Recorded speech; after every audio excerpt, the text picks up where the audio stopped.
Welcome back. Movies can make us laugh and they can make us cry. Personally, I prefer the former. And some of the best comedy classics came out of the 1980s.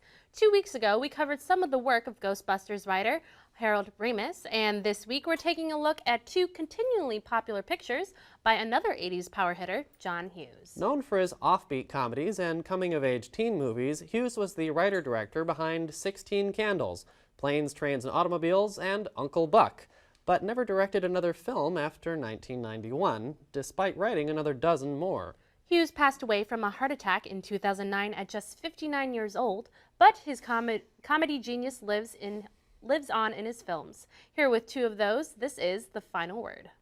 The Hughes film that stands out for me is a fulfillment of basically every kid's idea of the best sick day imaginable.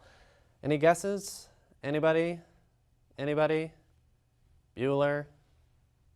Bueller? Ferris Bueller's Day Off? Yes, Ferris Bueller's Day Off. How did you guess? The rollicking comedy stars a young Matthew Broderick in the role that shot him to stardom as Ferris Bueller, a charming yet mischievous high schooler who skips school along with his best friend, portrayed by Alan Ruck, and girlfriend, portrayed by Mia Sara, in order to have an unforgettable day in downtown Chicago. They borrow his friend Cameron's father's 1961 Ferrari to get there, and end up in the Sears Tower, Wrigley Field, a gourmet restaurant, and even the middle of a parade. And the only thing that might possibly spoil their fun is the kid's suspicious principal, played by Jeffrey Jones, who is convinced, correctly, that they're playing hooky. It's equal parts unbridled fun and close calls in a battle to see if their escapades will have consequences, but I don't want to spoil it. Hughes reportedly wrote the film in just a week, and the finished product differs little from that initial draft. Hughes grew up in the suburbs near Chicago and began his career there, and worked to include as many landmarks from the city in the film as possible, almost all of which are still there today.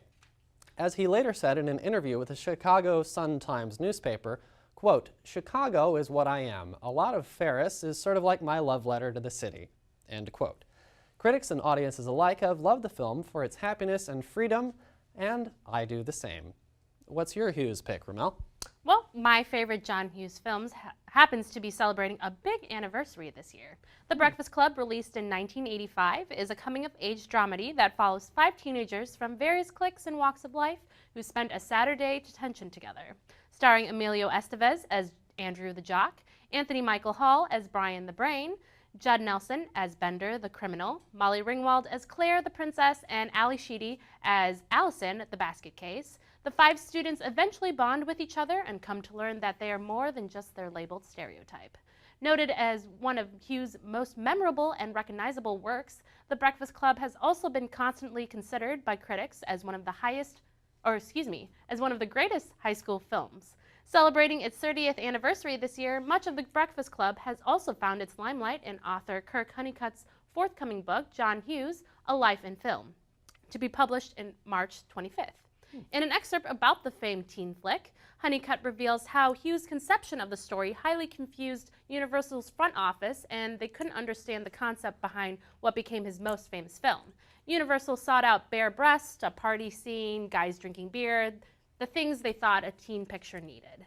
With that, ex-National Lampooner Hughes was still searching for the right tone for his own brand of teen film, and wrote in a very convoluted scene of gratuitous female nudity in the screenplay.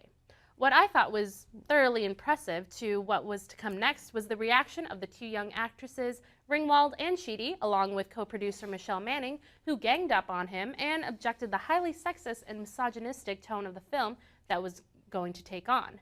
Hughes listened and rewrote the entire concept, and thank goodness he did.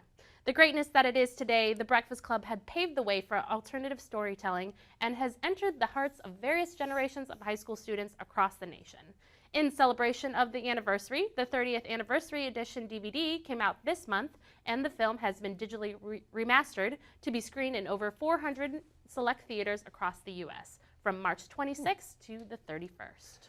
And that wraps up our show for this week. Be sure to check out our website, Facebook, and Twitter pages for news and updates on all things entertainment. I'm Connor Fak. And I'm Romelle Taday. We'll see you next time.